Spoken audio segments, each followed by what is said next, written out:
¿Te puedo ayudar en algo? No se me ocurre nada. Tengo que ¿Te hacer... puedo ayudar en algo? Sí, te estaba diciendo que no se me ¿Te ocurre... puedo ayudar en algo? Sí, te acabo de decir que...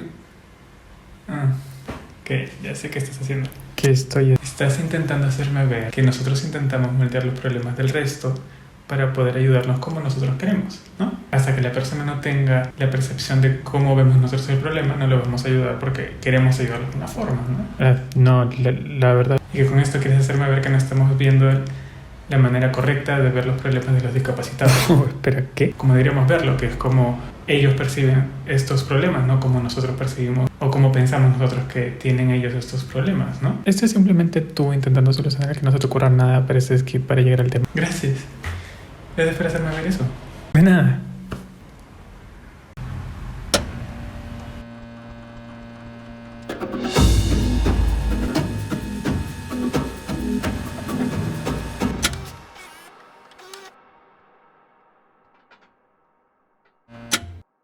El tema del que voy a hablar hoy me ha frustrado por mucho tiempo.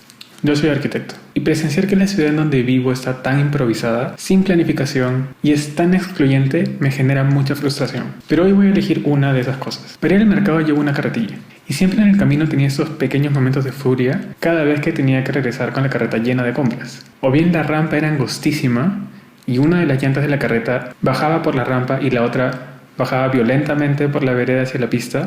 Una vez inclusive una de mis cartas se rompió por eso, pero hay una cosa que es la que más me frustra. Ya está a media cuadra de mi casa. Llego a una rampa, bajo, cruzo la pista y del otro lado no hay rampa. Simplemente no hay rampa. Pero una de estas veces me hizo reflexionar esto. Si a mí me genera esta frustración, ¿qué le llega a generar a una persona con discapacidad de encontrarse en estas situaciones? ¿No vas a hacer nada? No sé qué estás esperando. Así es. Bueno, pero sí, es una pregunta que ronda muy probablemente en la mente de muchos. ¿Por qué la ciudad no está preparada para gente con discapacitados? Si la ciudad es de todos, ¿por qué no están incluidos? Pero el tema de la accesibilidad en la ciudad es extensa, así que hoy veremos la accesibilidad para personas con discapacidades motrices y para ver eso primero hay que preguntarnos, ¿cómo y cuándo empezó la oportunidad de acceso? La discapacidad ha existido desde siempre, sea esto por accidente o por genética, ya que este tipo de eventualidades salen de nuestras manos. Sin embargo, el cómo se enfrenta a esta ha ido cambiando con el tiempo. Si queremos ver cuándo apareció la primera silla de ruedas, tenemos que retroceder hasta el siglo II a.C. en China. Ahí se tuvo lo que vendría a ser el primer instrumento para que una persona con discapacidad se movilice, como era la carretilla. Sí, la misma que se usa hoy en día para construcción, solo que con algunas variaciones. Pero tal cual como una silla con ruedas recién se tuvo registro en el siglo XIV, cuando un artista pintó al rey Felipe II de España mientras se tomaba un descanso de planificar más aniquilaciones masivas de indígenas en las Américas. Esta fue llamada silla de inválido, justamente como su humanidad. No se tuvo nueva data de una herramienta similar hasta el siglo XVII, donde el relojero discapacitado Stephen Fowler construyó una silla montada sobre 3 ruedas con manijas a los costados para poder maniobrarla, siendo la primera silla autopropulsada que conocemos. Pasaron otros 128 años para que John Dawson de Bath, una ciudad famosa por sus aguas medicinales que era visitada principalmente por discapacitados, para bañarse sus aguas o tomarla, agrandó las ruedas traseras para darle una mayor estabilidad. Sin embargo, seguía siendo muy difícil de maniobrar y bastante incómoda. Como esos asientos de combis antiguos de plástico con patas de metal, que siempre le falta una y que en cada curva sientes que vas a salir disparado. Recién se tuvo una mejora importante de la silla en 1869 con la primera patente de la silla de ruedas, con 2 grandes ruedas atrás y 2 pequeñas adelante, agregándole además 2 aros más pequeños a las ruedas posteriores para su maniobrabilidad y autopropulsión. Y fue finalmente con Harry Jennings que se resolvió el problema de transporte de la silla en diferentes transportes en 1932, agregándole una estructura tubular con el asiento flexible para poder plegarla. Es esa la que conocemos hoy en día, con algunas pequeñas mejoras. Pero si bien al crear esta herramienta para que los discapacitados puedan movilizarse fue importante, no podía lograr grandes cosas sin que los espacios fueran repensados para esta. Y esto empezó a cambiar con el activismo. La primera rampa que conocemos existió en Grecia antigua, pero no exactamente para brindar accesibilidad a personas con discapacidad. Pero es esta misma rampa la que sirvió de inspiración para crear la estación Grand Central de Nueva York en 1900. Es por las rampas de esta estación que también se le conocía como la Gran Estación sin escaleras. Sin embargo, estas rampas de nuevo no fueron ideadas para la fácil movilización de discapacitados, sino para el mejor control de acceso de grandes masas de personas, movilización de maletas y transporte de carros de bebés. No fue sino hasta la Segunda Guerra Mundial que al aumentar exponencialmente el número de discapacitados con los veteranos al perder movilidad por esta, que se empezó a sentir una presión mayor por este grupo que no tenía facilidad de acceder a edificios, que se encontraba con veredas súper angostas en la ciudad y que no podían siquiera cruzar pistas. Como Lima, es entonces que se empezaron a gestionar y realizar diferentes protestas en los 50s y 60s, siendo una demostración de estas el destrozo y aplanamiento de veredas para volverlas más accesibles. En los años 70 los activistas lobiaron al Congreso y en 1973 se logró el Acto de Rehabilitación, que protegía los derechos civiles de personas con discapacidad. Sin embargo, fue recién en 1990, sí, hace solo 30 años, que en Estados Unidos se pasó el Acto de Americanos con Discapacidad, o ADA en sus siglas en inglés, que logró que las rampas urbanas se proliferaran en las ciudades no solo de Estados Unidos, sino del mundo. Entonces, ¿cómo llegaste ahí? Con esos cambios, las ciudades ya son más accesibles y la ley protege que esto suceda. ¿Ya está entonces? No, o sea, Estados Unidos tiene...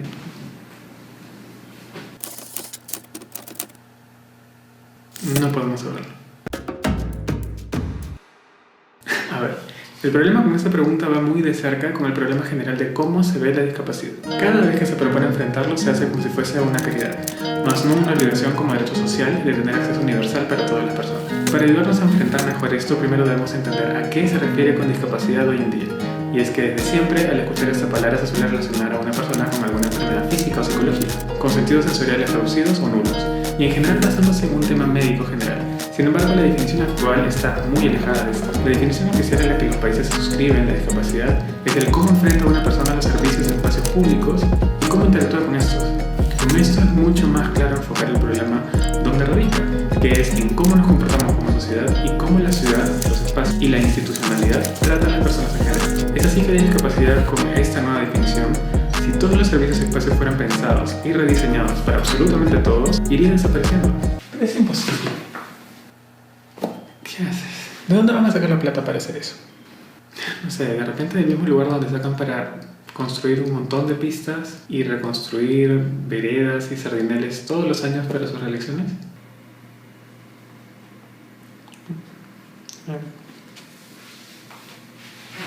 También existe esta insaciable necesidad de las ciudades en su competencia, dirigida muchas veces al lugar equivocado.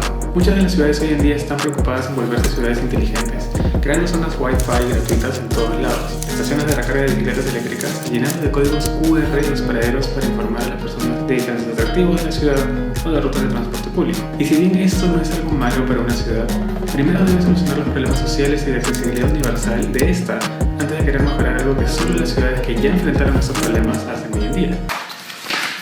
Desde mañana todas las personas que vivan en el Distrito 15 tienen acceso gratuito a internet de banda ancha.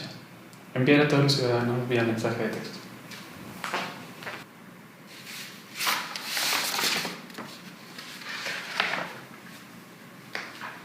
Muchas veces también las ciudades tienden a ver hacia quienes la mayoría de sus pobladores piensan que es el significado de desarrollo. Por ejemplo, en Latinoamérica muchos países y ciudades tuvieron por años como modelo de desarrollo al de Estados Unidos, al controlar a nivel de influencia cultural y mediática esta zona.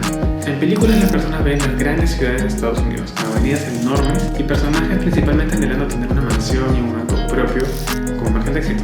Comerciales de televisión vendiéndonos la idea de que tener un auto es un símbolo de progreso. Y por otro lado, la gran cantidad de personas que emigran a los Estados Unidos y les cuentan a sus familiares en sus países de origen cómo son las ciudades de este país al que fueron a conseguir sus sueños.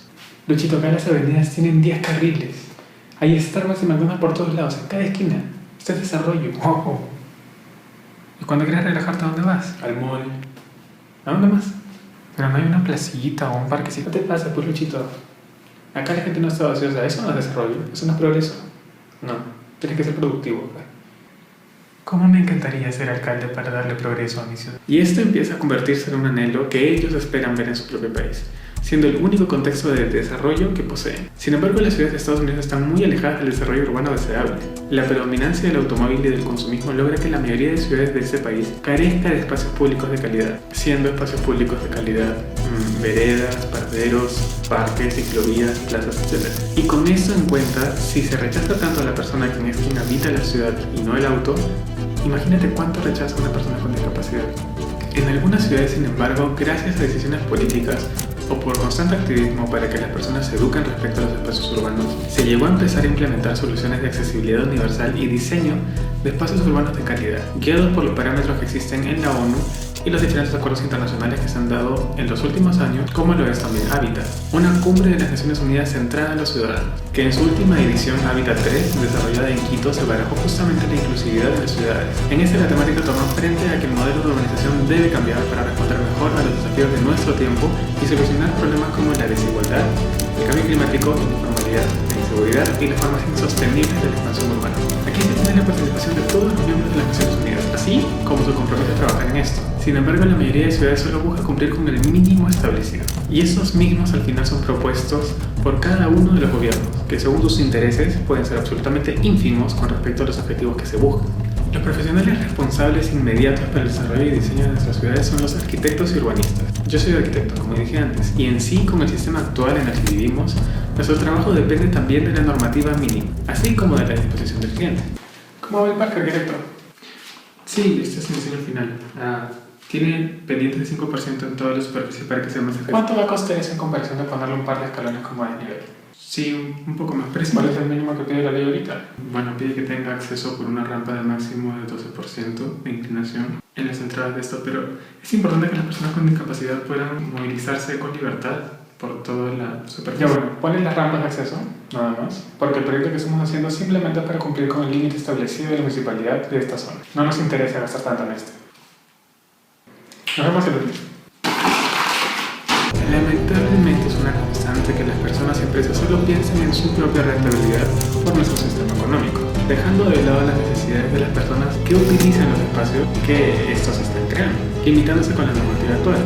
Y esto genera siempre una contradicción al ser estas mismas personas y empresas las que luego se quejan cuando aparecen nuevas normativas más severas para hacer cumplir con la calidad de vida de todos, tildando a los gobiernos de intervencionistas cuando en un inicio podría evitarse todo esto si ellos mismos generaran los espacios de calidad. Entonces, incompetentemente no sabes cuántas ciudades son inaccesibles, ¿verdad? No se puede saber exactamente, ya que ninguna es universalmente accesible. Excepto Entonces ninguna es exactamente accesible porque esperas que Lima lo sea. porque no es necesario que siempre tenga que existir la propuesta en otro país para que nosotros hagamos algo al respecto de un problema que es igual de nuestro. Además de que no haya una ciudad universalmente accesible aún no significa que algunas ciudades ya se estén acercando a esto, Porque eso no termina de limpiarse. porque es una roca. ¿Cuál es la situación en el Perú? Primero veamos lo que quizás nos ha puesto a pensar hasta ahora acerca de este tema. El 25% de la población mundial es anciana y o tiene alguna discapacidad. Perú tiene 3 millones de ciudadanos con discapacidad. Tú, yo o cualquier persona cercana a ti pueden, de un momento a otro, convertirse potencialmente en una persona con discapacidad. Las personas de 65 años o más son más propensos a ser discapacitados. Recordando la nueva definición de esta, las personas no son las discapacitadas, sus ciudades lo son. Dentro de 30 años aproximadamente, la población anciana en el mundo crecerá hasta llegar a ser 2.000 millones, es decir, 1 de cada 7 personas tendrá discapacidad o serán ancianos. A esto además se le suma que el 76.8% de los discapacitados en edad escolar están fuera del sistema educativo y de estos solo 40% tiene educación primaria y 24% no tiene educación en absoluto. Esto debido a que o bien los colegios no cuentan con la infraestructura adecuada para la accesibilidad o la ciudad no está diseñada para que estos lleguen al igual que el resto a su centro de estudios. Y para hablar de nuestra infraestructura debemos reflejar cómo es que nuestras ciudades están diseñadas basadas en los autos. Cada detalle de nuestras ciudades está basada en esto y nos deja de lado completamente a nosotros, los seres humanos quienes habitamos en esta. Y una obra emblema de esto es la Vía Expresa de Paseo de la República. ¡Wow! ¿Qué haces? Estoy haciendo un hoyo profundo en mi ciudad porque pienso que esto va a acelerar el tráfico de manera rápida desde las viviendas hasta las oficinas. Yo no me quiero. La verdad es que me he endeudado muchísimo con esto y no sé si funciona. ¿O dónde se fue? ¿Estoy expreso? Si sobre eso, tuve que ponerle una tapa encima para cubrirla porque hacía demasiada inseguridad. No solucionó para nada el tráfico. Cubriéndola más bien, ahora tengo muchísimo turismo y ya no tengo nada de inseguridad. Sí, ahora estoy súper endeudado. Pero me va bien con el turismo. Voy a hacer 3 más. El transporte público de Lima además no cuenta con accesibilidad a discapacitados motrices, siendo las únicas excepciones el metropolitano y el tren eléctrico, viéndose obligados a transportarse en taxi. Eso sabiendo que el 67% de discapacitados perciben menos de 1.200 soles mensuales. Es algo que además tampoco puedes acceder fácilmente con esto. Por otro lado, en las laderas de los Cerros de Lima, donde de por sí el acceso es complejo, la solución brindada por los municipios con las escaleras ignora descaradamente las leyes peruanas que propician que el espacio público sea diseñado con total accesibilidad. Construir una escalera por donde anteriormente las personas transitaban no es una solución con análisis y diagnóstico del nivel que debería tener un municipio, que por ley debería buscar los espacios necesarios para generar acceso universal a las personas. Quienes viven en estas zonas y son discapacitados están destinados a simplemente moverse al máximo por la calle fuera de su casa y no tener acceso al resto de la ciudad y sus servicios. Otro ejemplo de cómo la ciudad perpetúa el desdén hacia sus ciudadanos con discapacidad motriz son los cruces de escaleras y rampas a través de las diferentes avenidas. La distancia de cruce de la pista a nivel en este caso es de aproximadamente 21 metros, mientras que la distancia recorrida utilizando la rampa es de casi 130 metros. Esa es casi una cuadra y media. Pero entonces, ¿cuál es su solución a esto? ¿Semáforos? Es una posibilidad, sí.